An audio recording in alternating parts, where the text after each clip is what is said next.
Tanah air, ku tidak kulupakan, kan terkenang selama hidupku. Biarpun saya pergi jauh, tidak akan hilang dari kalbu. Tanahku yang ku cintai, Oh iya iya, halo. engkau Iya Om, ku Assalamualaikum warahmatullahi hargai. wabarakatuh. Selamat Waalaikumsalam malam, warahmatullahi wabarakatuh. Om Roy.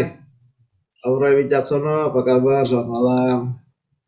Alhamdulillah Waduh, sehat juga, Om Cuk. alhamdulillah. Jadi terakhir jumpa kita sekitar Juni Om ya, sepedaan. Sekitar Jumpa sekitar di Juni kita jumpa Sudirman ya, Sudirman Semanggi. di betul betul Eh, betul.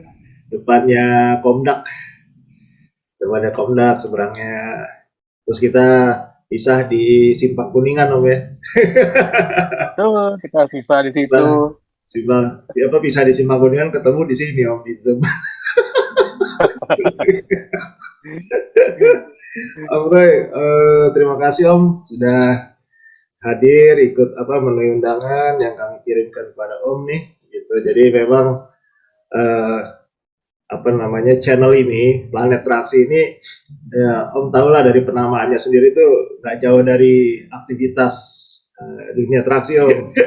Jadi pemirsa, Om Roy ini memang satu officer atau pejabat di satu grup yang besar di Indonesia, industri yang besar, dan memang ada kaitannya kebetulan dengan saya dahulu terkait masalah isu-isu mengenai kerusakan alat yang diklaim untuk didapat penggantian secara asuransi.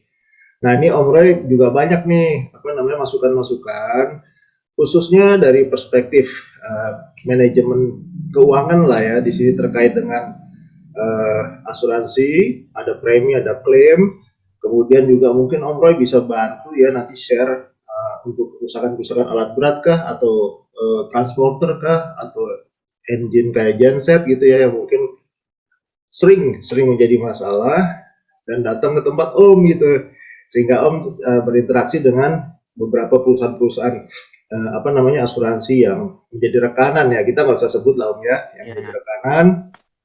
Terus mungkin di sini untuk menjadi masukan juga nih Om buat kami menjadi masukan.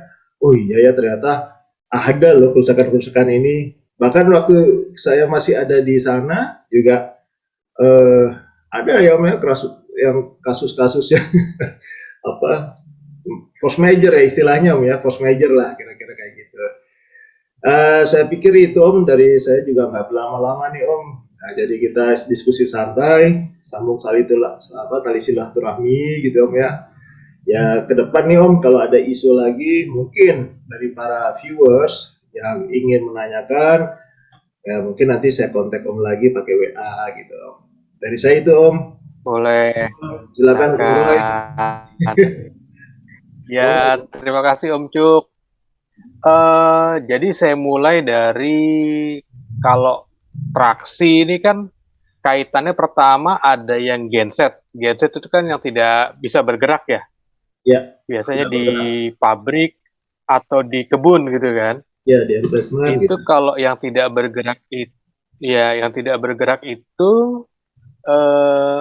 kategori polis asuransinya namanya property all risk dan machinery breakdown. Properti ya, di properti. Sementara kalau yang bergerak seperti truk sama mobil penumpang, itu kategorinya di motor vehicle. Motor vehicle. Itu udah dua kategori ya. Yang kategori ketiga alat berat, traktor, motor grader, ekskavator, bulldozer, dan sejenisnya itu masuk di heavy equipment. Polis asuransinya heavy equipment. Baik. Ya, Siap, Bang. jadi kita mau skup yang mana dulu nih Om Cuk? Maunya yang Eh, spesifik yang mana dulu? Yang ya kalau yang sering dulu kita komunikasi alat berat kali ya, heavy equipment. alat berat, Iya, oke. iya. Nah, alat berat ini agak unik saya bilang. Kalau di kendaraan bermotor seperti mobil atau truk atau sepeda motor, kita tahu kan kalau kita mau jual beli ada harga pasar nih. Kita bisa Ya, cek sementara sehingga nilai pasar itu atau market value itu menjadi acuan dari nilai pertanggungan. Jadi kan kalau asuransi di mobil lah ya, iya, kita mobil tahun 2022 ini harga beli baru kita misalnya 500 juta. iya. Tahun depan biasanya sih market value-nya kan turun, Betul. depresiasi jadi Iya, 400 atau 450 gitu kan. Tahun berikutnya lagi pasti depresiasi lagi jadi 400 gitu kan. iya. Jadi kita nggak bisa semena-mena bilang, oh mobil saya mobil tahun 2020, saya mau asuransiin dengan harga 200 juta aja. Oh nggak Oke. bisa, Iya. karena itu nanti akan dibilang sebutannya underinsured. Jika Oke. amit-amit terjadi klaim klaim kecelakaan hebat, nilai kerusakannya mencapai lebih dari 75% dari harga seharusnya kan, misalnya truk kita ngomongin truk yang besar-besar Iya. ya. Truk kita harganya 500, 75%-nya 350 juta kan. Iya. Ternyata perbaikannya setelah diestimasi bengkel itu mencapai 400 kan harus di namanya total loss, constructive total loss. Hmm. Sementara kita hanya asuransikan 200 juta.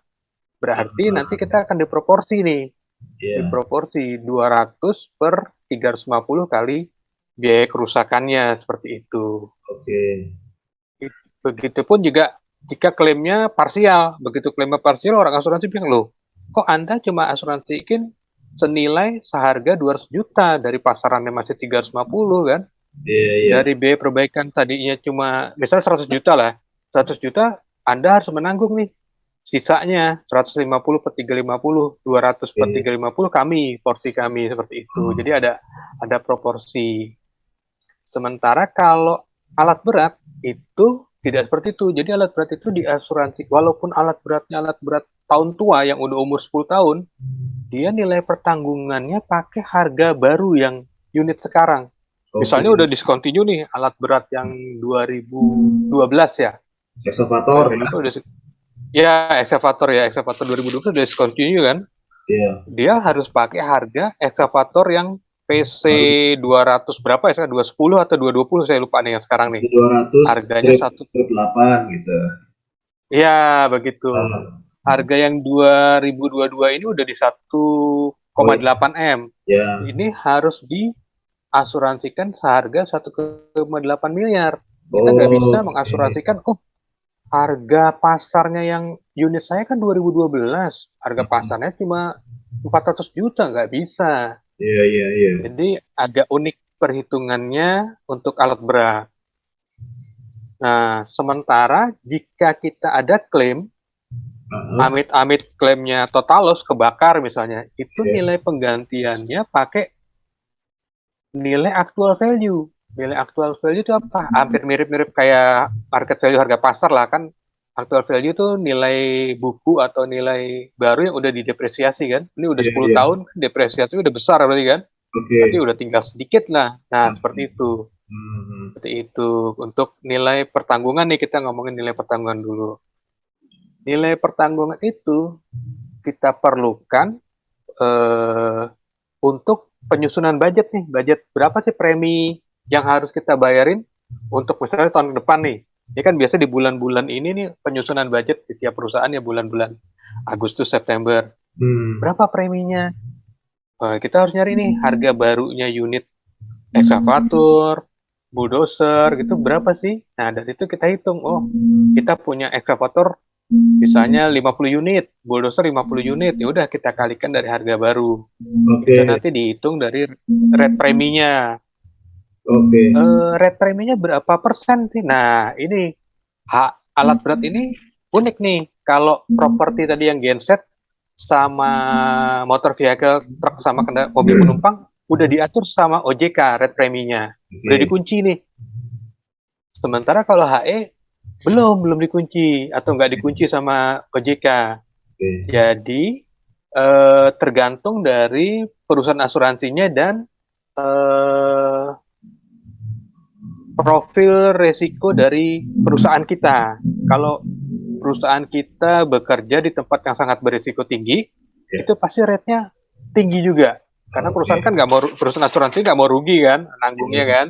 Itu dan dia lihat juga kan riwayat risiko sebelum-sebelumnya, dia akan tanya, Pak, sebelum-sebelumnya Bapak asuransi di mana? Asuransi di perusahaan ini. Dia akan ngecek tuh ke perusahaan asuransi yang kita sebut itu, benar nggak? Terus gimana tingkat resikonya gitu kan? Karena di tempat saya selama ini yang jalanin juga gitu, begitu saya mau pindah perusahaan asuransi yang baru itu akan tanya, Bapak pakai perusahaan apa asuransinya? Oh, perusahaan B. Dia akan kejar perusahaan B. Coba dong lihat tuh resikonya perusahaan Pak Roy. Oh, risikonya begini. Oh, tinggi juga ya. Oh, tinggi. Berarti saya kasih rate sekian. Jadi saya tidak bisa main mutusin, oh saya mau pindah dari perusahaan asuransi yang ini, pindah ke asuransi yang berikutnya.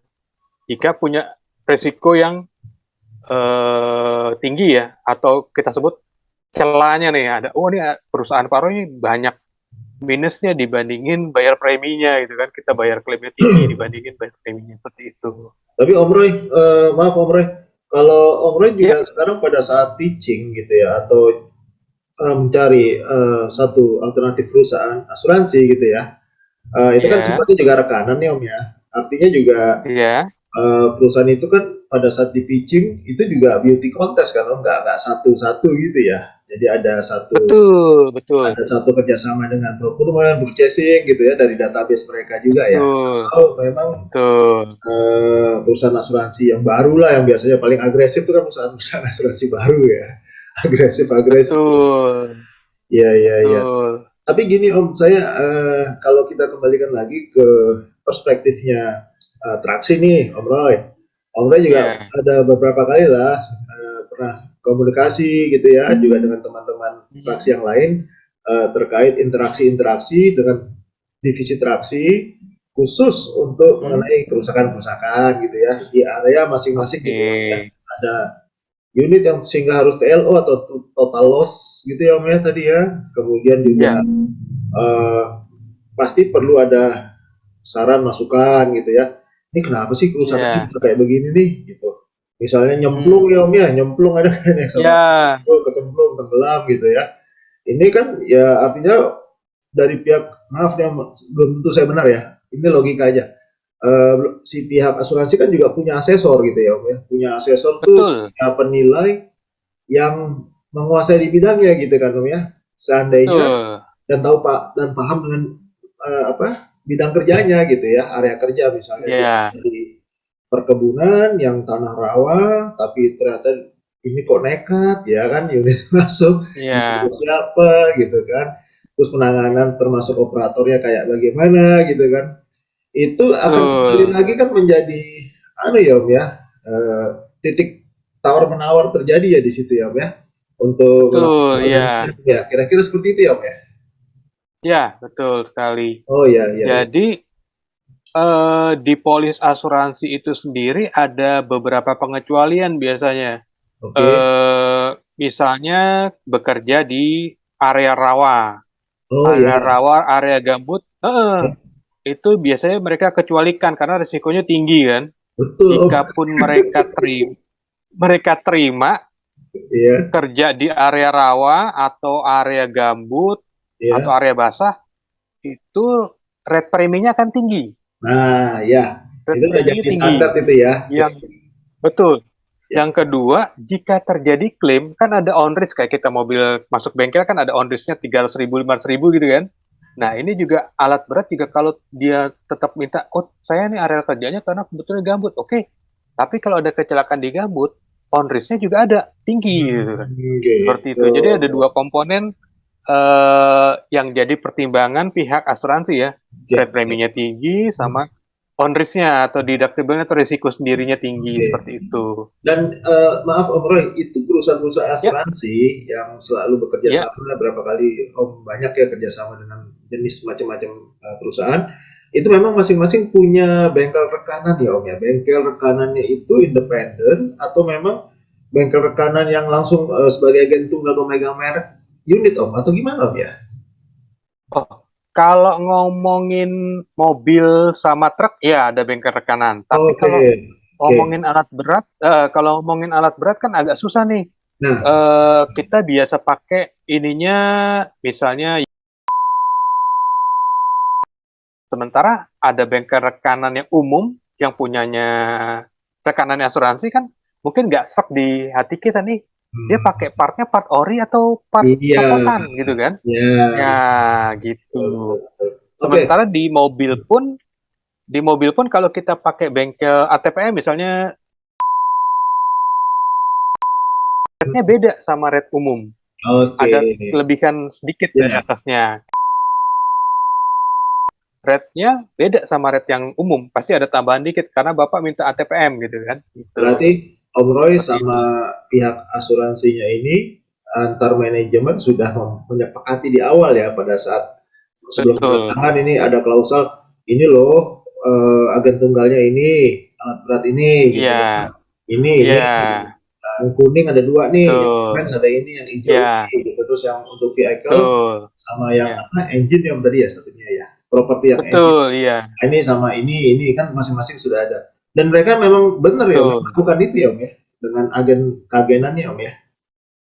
Iya. Benar ya Om. Karena kan pada saat kita klaim nih kan ada kita nyebutnya loss adjuster. Perusahaan lapor kepada perusahaan asuransi, Ya. perusahaan asuransi menunjuk loss adjuster. Tolong survei tempatnya Pak Roy. Ada Suggestion. laporan kejadian gini, dia turun. Oke. Begitu turun, kita diminta nih, Pak Roy, Bapak pakai Halo. Halo. Halo Om Roy. misalnya. Halo Om Roy terputus Om Roy. Kan si loss adjuster juga punya tenaga ahli nih di expertise-nya di perusahaan mereka kan. Terputus Om Roy, Biasanya maaf. Terputus. gini. Loss Jadi kalau adjuster. kita ada klaim kan kita lapor ke perusahaan asuransi menugaskan loss adjuster. Ya. Loss adjuster turun ke lapangan kan, terus minta kepada saya untuk diberikan estimasi biaya perbaikan dari bengkel rekanan atau vendor rekanan. Ya. Nah, kemudian kita udah kasih nih, misalnya dari YouTube, estimasi biaya perbaikan itu mereka akan review, lihat. Karena mereka juga punya expertise tenaga ahli di kantornya kan. Biasanya sih alumni dari nih biaya yang dari tawar overprice, harganya kemahalan. Kuantitinya kebanyakan nih, harusnya cuma 4 baut, ini ada 6 baut gitu kan. Gitu. Mereka lihat lagi. Ini biaya yang ini, komponen ini tidak berhubungan dengan kerusakan yang dilaporkan. Misalnya tenggelam. Tapi kok kerusakannya yang bersifat kausan kan? Ini nggak ada hubungannya, dicoret-coret di review oleh mereka. Seperti itu, Pak Cuk. Jadi verifikatornya dari kantor asuransi itu sendiri, tapi memang expert di bidangnya gitu ya, dengan merek. Iya, betul. Ya. Karena memang gini Om Roy, kita juga dulu pernah di satu perusahaan yang bukan besar gitu ya, jadi kita itu semua kerusakan kita pakai freelance, jadi freelance bukan dari keagenan gitu ya, bukan. Terus juga pada saat kemarin satu tempat dinas sama Om Roy, ternyata menggunakan jasa asuransi dan alat berat itu pun tercover juga, Dan saya melihat, berarti ini untuk para pemirsa juga bisa ambil satu pengetahuan bersama di sini, siapapun lah di perusahaan manapun, bahwa memang sebaiknya satu aset ya, istilahnya aset ya Om ya, aset yang bergerak, aset betul ya. Nah, aset yang bergerak maupun aset yang tidak bergerak itu di cover lah apabila terjadi sesuatu. Karena kerusakan itu tidak semata dalam operasional ya Om ya, kadang-kadang juga banyak kerusakan yang terjadi kayak huru hara itu istilahnya force major. Apa ya? Riot, riot, malicious damage. Riot, kerusakan itu kan ada juga. Jadi yang kalau pengalaman saya selama ini sih ya, kita kan udah mapping nih Ya. dari sekian jenis alat berat ya, Ya. traktor, road grader, yang pakai roda lah, itu kan bisa kalau sore atau malam bisa kembali lagi ke garasi, Ya, ya kan? ya, Ya. Jadi kan itu resikonya relatif lebih rendah ya, betul, resikonya, betul kan? betul. Nah, Parkir semuanya dibandingin yang dibandingin yang semuanya pakai tracking kayak bulldozer, ekskavator kan pasti Iya. stay di lapangan Iya. kan, nggak bisa kembali pulang pergi kan. Dan Nah, biasanya itu resikonya sangat tinggi kan. kita lengkapi dengan helper itu Om, biasanya. Jadi operatornya Betul. satu shift dua shift, terus nanti ada helper yang nunggunya khusus malam, nunggu tidur di situ. Biasanya kita lengkapi. Betul. Penjaga, ya ada penjaganya. Dia Tetapi walaupun ada penjaganya, tapi tetap resikonya tinggi kan, karena kadang-kadang pada saat overshift kan nggak ketemu kan. benar. Harusnya kan mereka Benar. overlap gini kan, tapi mereka Iya. begini katanya ada celah. Ya, Kebun hamparan Itu. ribuan hektar lewat langsung. Itu pasti betul. benar Om, itu terjadi kok. Ya. Pernah kok itu pernah terjadi Om, betul. Jadi itu seperti mungkin itu. Om tahu ya, pernah ada kemalingan controller kayak gitu ya Om ya. Ada kemalingan Iya. display itu kan harganya murah. Betul. Iya. Kok murah mahal gitu. Dan apa yang nyakitin hati saya tuh, bisa cerita boleh cerita dikit mengenai klaim. Ya boleh Om. Jadi walaupun kita asuransikannya itu oris kayak mobil gitu ya, itu nggak semuanya diganti kalau di alat berat. Kalau alat berat itu part yang tidak bisa kita ganti tuh yang emang secara periodik akan diganti. Misalnya kalau di mobil filter oli lah, filter udara itu kan periodik diganti kan. Betul. Nah, kalau di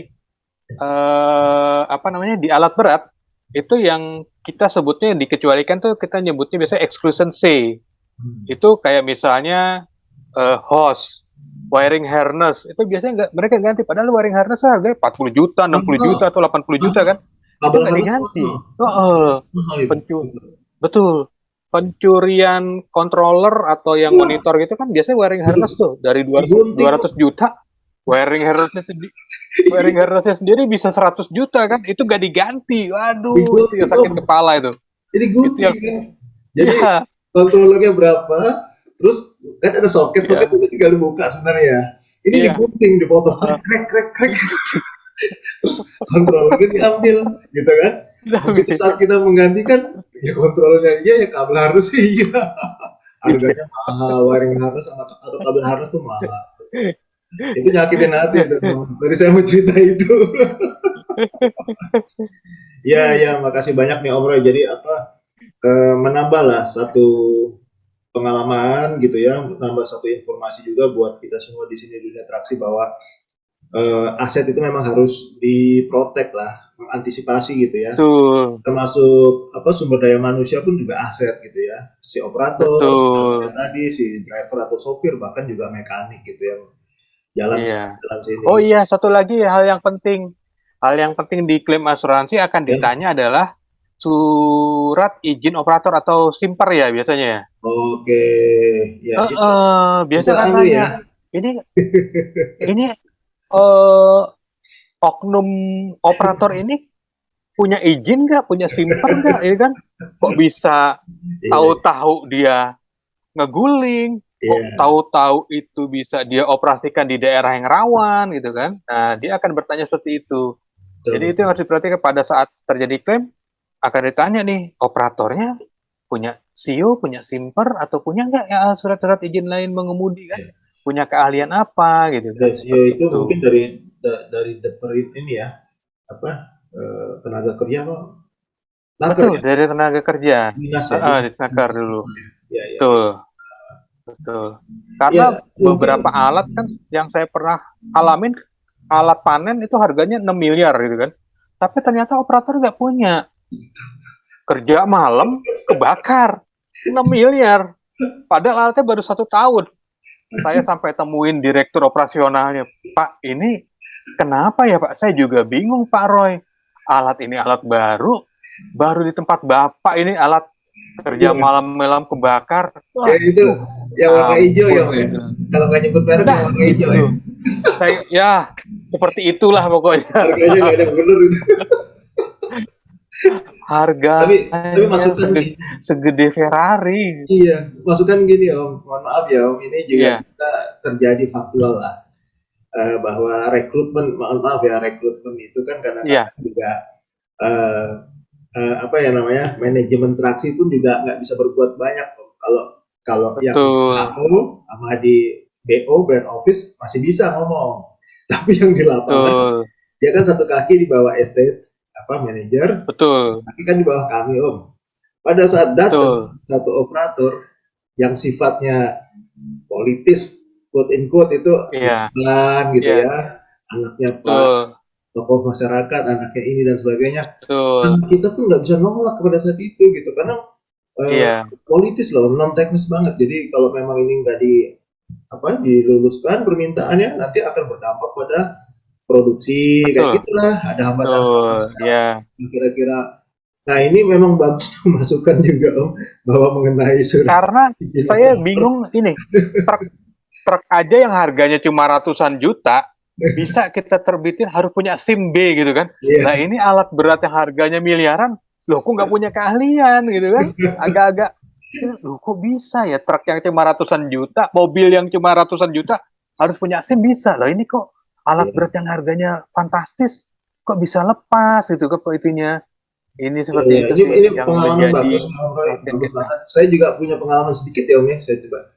Jadi Ya, di tempat sebelumnya Om ya, alat berat ya, itu pada saat malam itu kan saya cek nih Om, kok ada ya, logbook, ada P2H ya. Jadi ada running hours ya, time kan Om. Ini kok lebih nih kalau ya. malam ada sekitar 3 jam nyala, 2 jam nyala. Tahu nggak Om kenapa Om? Dia itu datang temennya, jadilah alat itu sekolahannya dia. Jadi dia numpang Oh, belajar pakai training, alat. training, training Iya. kan? Paham? Jadi Terus alat itu kalau yang misalnya harganya ekskavatornya miliaran, pakai AC, yang kalau ekskavator pakai AC, dia ada kalau ekskavator pakai AC, ada dia ngadem di situ di kabin, ngadem di kabin kan?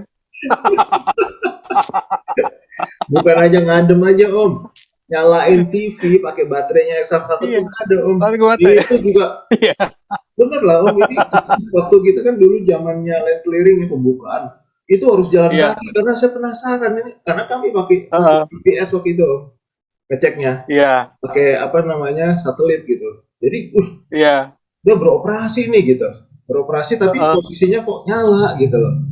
Tapi heeh, orangnya nggak ada gitu loh. Orangnya malam gitu. Jadi saya tanya iya, besoknya, baru diakui bahwa ini datang teman Pak mau numpang belajar. Gila kamu, ini alat harganya mahal gitu ya, buka bungkus, kamu tuh enak, nggak ada izin dan sebagainya. Nanti orang itu ada apa-apa, kamu yang salahin, kamu potong gaji dan sebagainya gitu. heeh, 2 tahun nggak selesai kamu bisa ganti gitu. Ya kira-kira seperti itu sih Om kalau kita betul, berbagi betul. informasi pengalamannya Om. Om Roy. Om Roy nggak kerasa udah 31 nih Om. Wih, iya, iya, iya. Seru Oke, ya. nanti kalau ini boleh dilanjut lagi, silakan dengan senang hati. Ya, ya. Tapi ini masukan awal yang baik.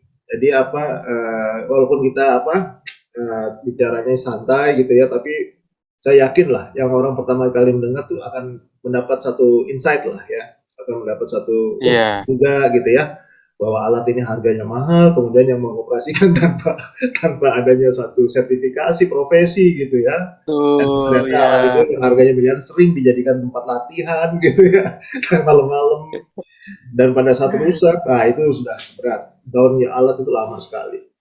Nah ini Om, ini Betul. nature ya, nature yang ada di perkebunan masih lemah lah kalau dibandingkan dengan industri pertambangan Om. Jujur aja kalau saya akuin, saya melihatnya begitu. Kalau di pertambangan cukup Nah, ketat. itu Nah, betul. Saya bandingin itu kok health and safety-nya beda banget oh ya iya, antara di oh iya. pertambangan, padahal lokasinya sebelahan kan? Lokasinya bersebelahan. Manajemennya Tapi beda. kok ini beda sekali. Oh, Karena tata kelolanya beda, manajemennya beda. Tahu nggak Om kenapa? Karena komitmen dari top manajemennya juga beda. Top manajemen, top oh, manajemen untuk mining mengenai isu safety, mengenai apa isu iya, safety itu beda lah dengan iya, irrigation gitu ya. Forestry iya. juga parah forestry itu kadang-kadang. Itu pun juga sama. Mereka top manajemen komitmennya udah apa produksi produksi produksi tapi safety-nya lah kecil gitu. Oh, Gitu kira-kira. Om Roy, ini apa? Saya yakin Om Roy masih banyak amunisinya yang akan di-share. Tapi mohon maaf ya Om Roy, kalau apa namanya, saya membatasi nih Om Roy dari sisi Ya, waktu. nggak apa-apa. Tidak lama-lama. Ini juga Om Roy lagi apa? Mau istirahat gitu ya. Nanti kapanlah kita sambung lagi Om? Mungkin ada. Baik, baik, silakan ditunggu undangannya. Ya, nanti apa rotasi pusingannya 2 mingguan aja Om. Dan terima kasih banyak nih Om, ini insya Allah jadi insight Sama-sama. juga ya. Jadi ini juga apa namanya khazanah pengetahuan bagi Ya, rekan-rekan semuanya di sini. Isunya sih bisa dari mana aja kok, interaksi dengan dunia interaksi itu bisa dari mana aja. Dan itu valid semuanya, ya. saya rasa. Om Ray, selamat istirahat. Terima kasih banyak untuk apa namanya waktu kesempatannya. Kita jumpa lagi di atas sepeda kapan lah gitu ya Om ya. Kita Oke, Car Free baik, Day baik. atau apa gitu ya Om ya. Sampai jumpa ya Om ya. Makasih banyak loh Om. Oke, Selamat istirahat. sama-sama. Jemaah terus. Ya, Assalamualaikum ya. warahmatullahi wabarakatuh. Waalaikumsalam warahmatullahi wabarakatuh. Om.